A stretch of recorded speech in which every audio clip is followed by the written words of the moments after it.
como o Pedro disse, é a nossa 7ª edição. É incrível o trajeto que foi feito até aqui. E hoje gostaria de vos falar sobre o Future de Data and AI, mas não necessariamente sobre aquelas visões que o marketing é especialista em nos vender, mas falarmos um bocadinho sobre os desafios que se nos colocam e que limitam de alguma forma que as nossas organizações estejam no que já era a nossa expectativa que o AI estivesse a cumprir. E apesar de parecer, e apenas para contextualizar de alguma forma aquilo que eu quero falar, o AI parece que agora toda a gente fala nisso, efetivamente, e que nasceu ontem, mas não nasceu. O AI remonta, a primeira vez que se cunhou o termo, estamos a falar de 1950 com John McCarthy. Para as pessoas que são da minha geração de faculdade, John McCarthy ainda nos estruturou bastante com o Lisp, que foi uma coisa genial que ele inventou, mas falamos dele, podíamos falar de Alan Turing, que se calhar toda a gente acaba por conhecer e associar.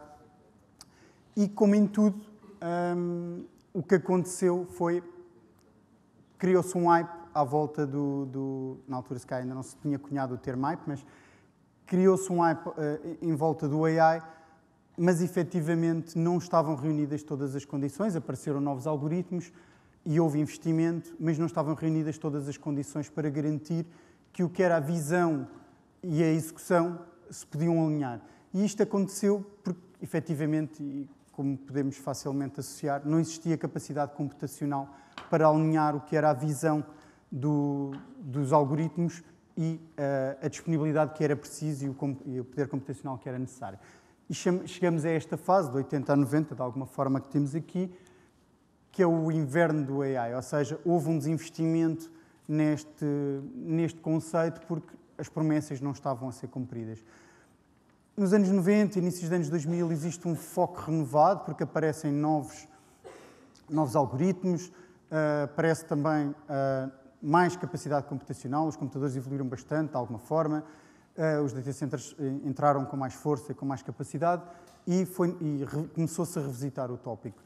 E dos anos 2000 para a frente, o que vemos é, efetivamente, primeiro, novamente, as placas gráficas que se orientaram muito aos conceitos da AI, depois a cloud, de alguma forma, começou a fechar o círculo do que era necessário para garantir que tínhamos todas as ferramentas para o que nós chamamos aqui a explosão do AI.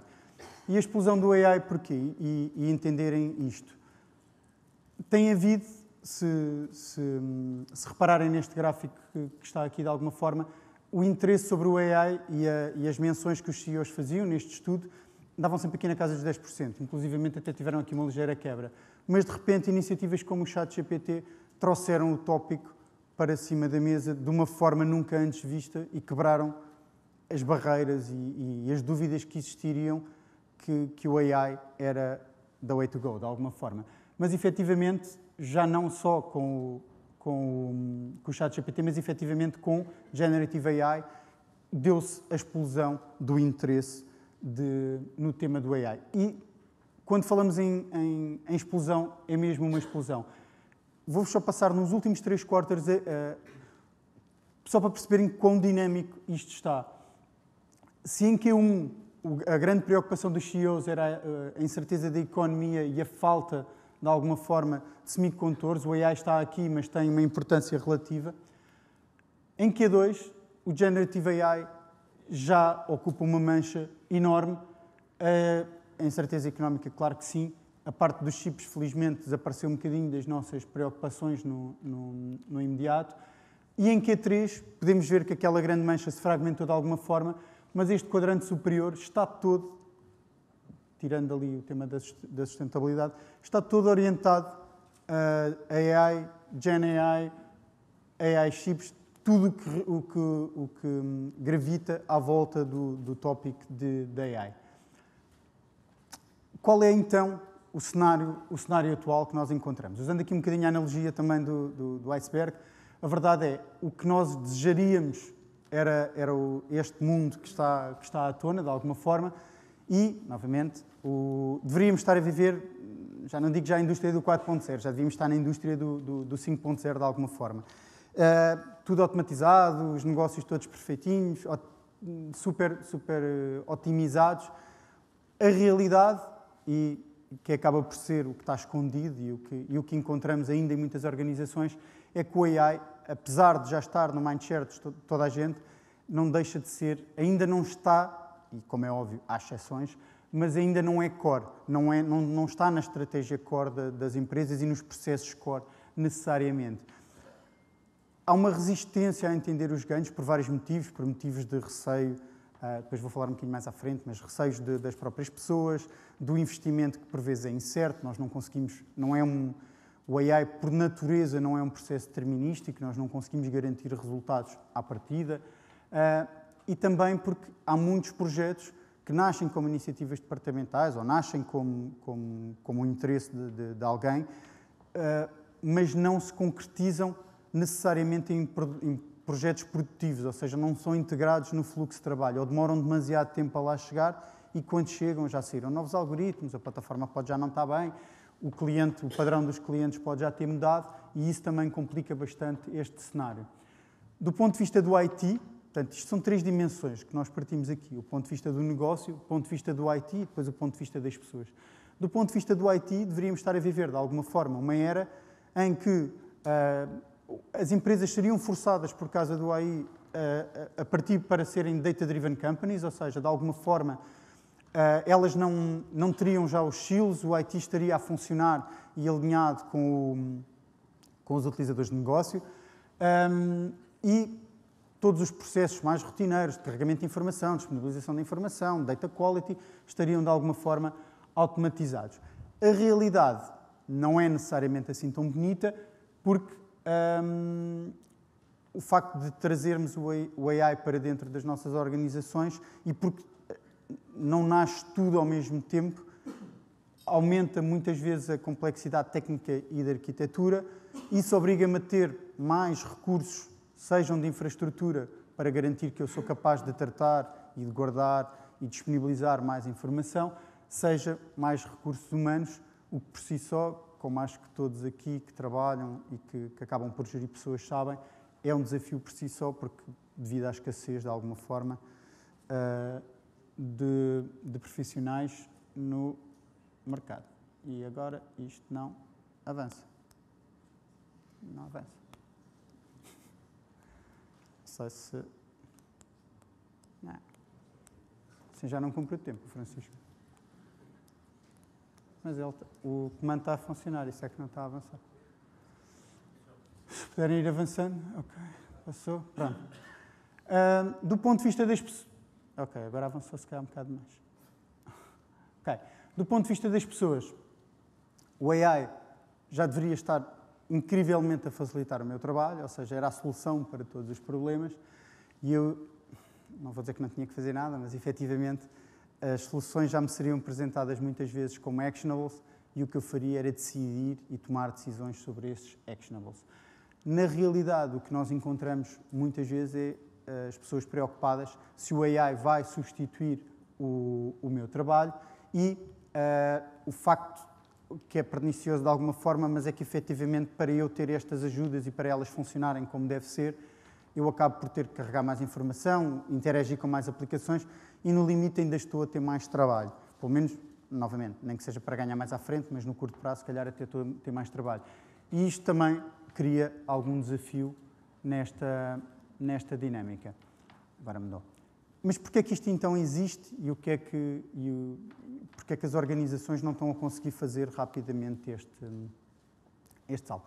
Nós temos aqui 4 pontos, com certeza que existem muitos mais. Eles não estão por nenhuma ordem em particular, mas o primeiro que temos aqui identificado e que eu acho que again, toda a gente consegue se relacionar é os algoritmos vivem de dados e dados precisamos, que eles estejam disponíveis e 2, que tenham qualidade, porque muitos destes algoritmos são garbage in, garbage out. Se nós os alimentarmos com dados com pouca qualidade, vamos obter outputs com pouca qualidade.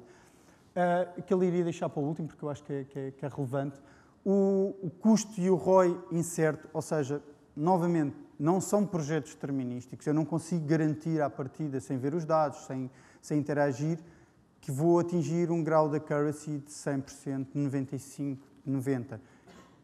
O próprio conceito de machine learning implica aprendizagem. Portanto, por vezes é difícil termos esta discussão com os clientes e os clientes, ou mesmo dentro das próprias organizações, alocarem os recursos necessários que são precisos para este tipo de projetos, porque não é garantido, não se consegue prometer que se vai atingir imediatamente aquele resultado.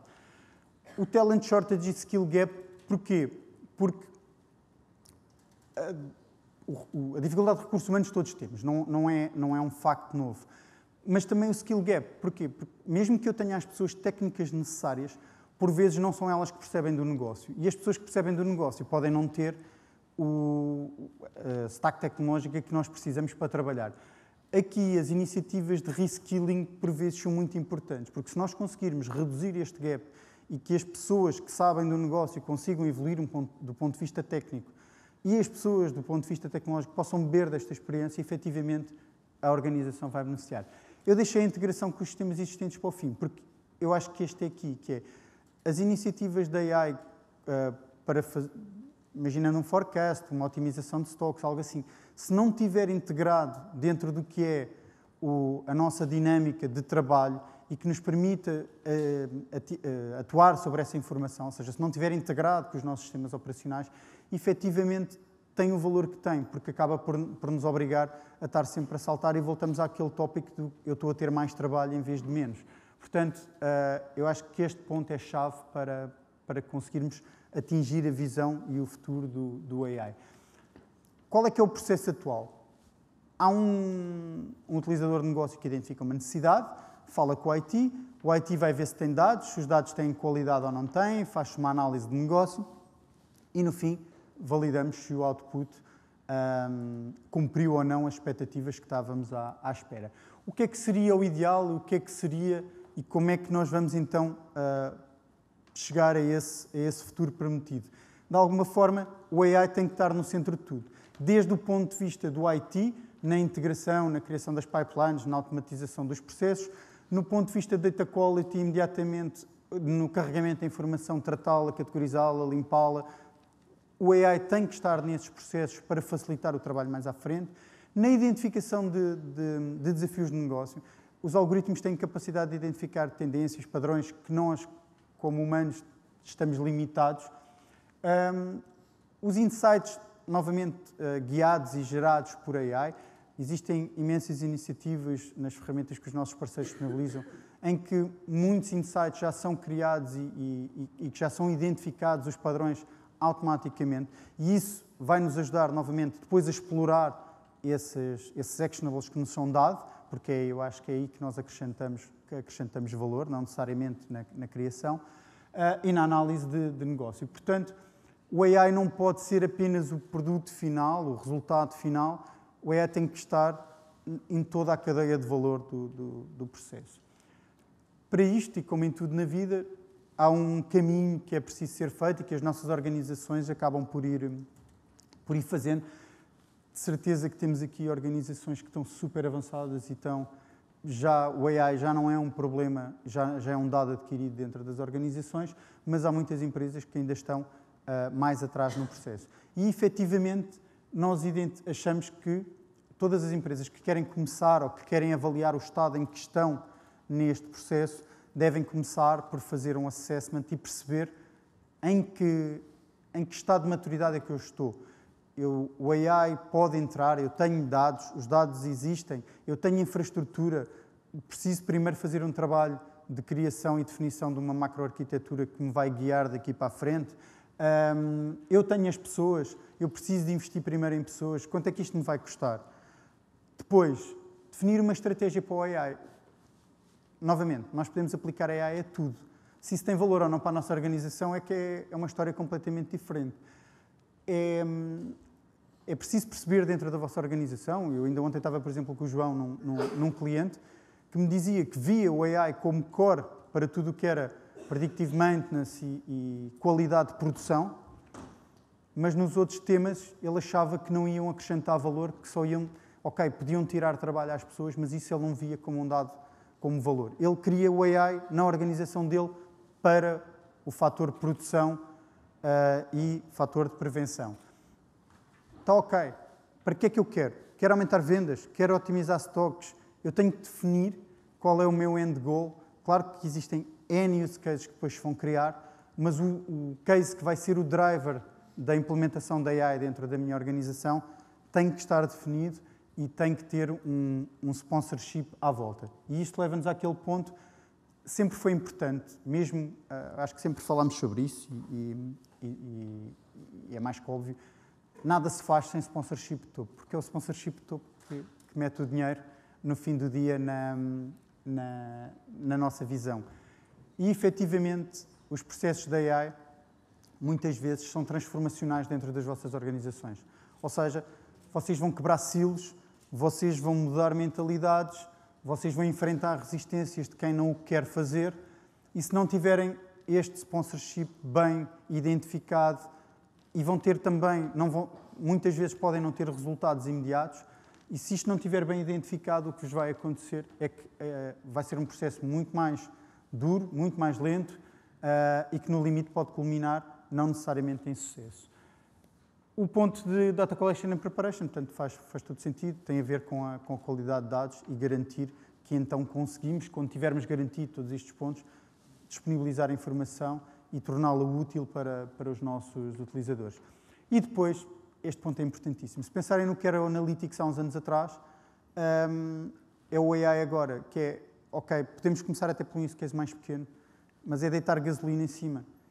Tem que se espalhar, porque quando se espalhar, ninguém vai questionar. Quando todos os departamentos já estiverem a usar, o dinheiro efetivamente vai ter que aparecer, porque a vantagem já está provada, toda a gente já vai estar a usar e não vai haver discussão, como hoje em dia existe com o Analytics. Nenhuma empresa sequer pondera não ter informação de gestão de alguma forma. Portanto, o Scale Implementation é aqui bastante importante, porque vai nos garantir que isto vai se tornar ubíquo dentro das organizações e que toda a gente vai estar a usar. Ok, então o que é que nós identificamos como crucial? Que estas duas figuras efetivamente se consigam relacionar. Ou seja, o tal quebrar os silos de alguma forma. São os dois lados da moeda. É o utilizador de negócio, que tem que se focar em identificar novas oportunidades e novos algoritmos, novas oportunidades que o negócio precisa de melhorar e que o AI pode ajudar, mas também vão ter que aceitar de não quererem controlar tudo e deixarem que as máquinas possam fazer aquilo em que elas são boas, que é a análise da informação, de imensos volumes de informação e descobrir os padrões e por aí afora, consoante o business case que estejamos a tratar. E do lado do IT, o IT tem que entender que é o driver tecnológico destes projetos. O negócio, sem o IT, não vai conseguir fazer nada, assim como o contrário. Portanto, o IT sem necessidades de negócio também não faz sentido. Portanto, é necessário, nós precisamos aqui uma long-term vision, mas hoje em dia falar em long-term é um bocado arriscado, com a evolução que estamos a ter, mas efetivamente escolher e definir qual é a arquitetura que eu tenho que ter, que vai suportar não só os use cases que eu estou a identificar agora, mas aqueles que de futuro se vão poder usar.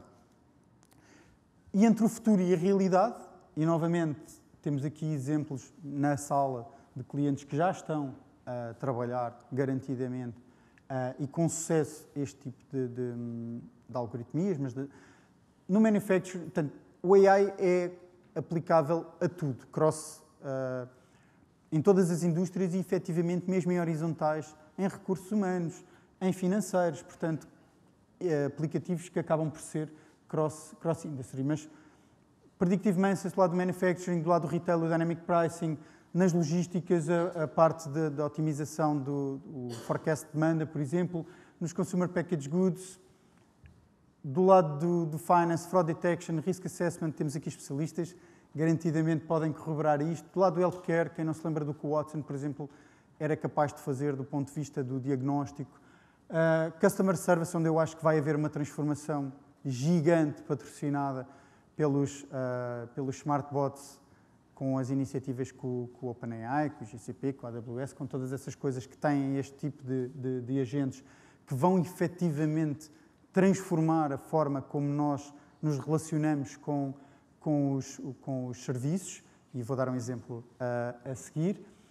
E do lado do Pharma, entre outras coisas, por exemplo, a acelerar os testes e a criação de novos medicamentos. E, ok, é bonito falar, mas então o que é que a Noesis está a fazer? Isto são exemplos, vocês conseguem encontrá-los em todo lado. O que é que a Noesis está a fazer neste campo que mostra que nós estamos totalmente investidos neste futuro? Em estreia mundial, incrível, vou-vos apresentar o Dave. O Dave é um assistente de compras, e vem tentar resolver um problema dramático com que todos nós nos deparamos todos os natais, que é como escolher a prenda adequada para os nossos filhos. E o ano passado, no exemplo que nós vamos mostrar aqui, o pai comprou, pronto, os meus filhos particularmente têm 11, aqui o exemplo tem 12, mas eu estou a sofrer efetivamente isso, que é, eu nunca sei o que é de comprar, porque o que eles gostam há 3 meses não é o que eles gostam hoje. E o pai, neste caso, o ano passado comprou-lhe um Hot Wheels e ele já não gosta de Hot Wheels, já não é coisa dele. Ele agora gosta de jogos e o pai ouviu o termo RPG e não sabe o que é, by the way, mas vai contar com o Dave para ajudar e para facilitar esse processo de compra. Portanto, presente-vos o Dave.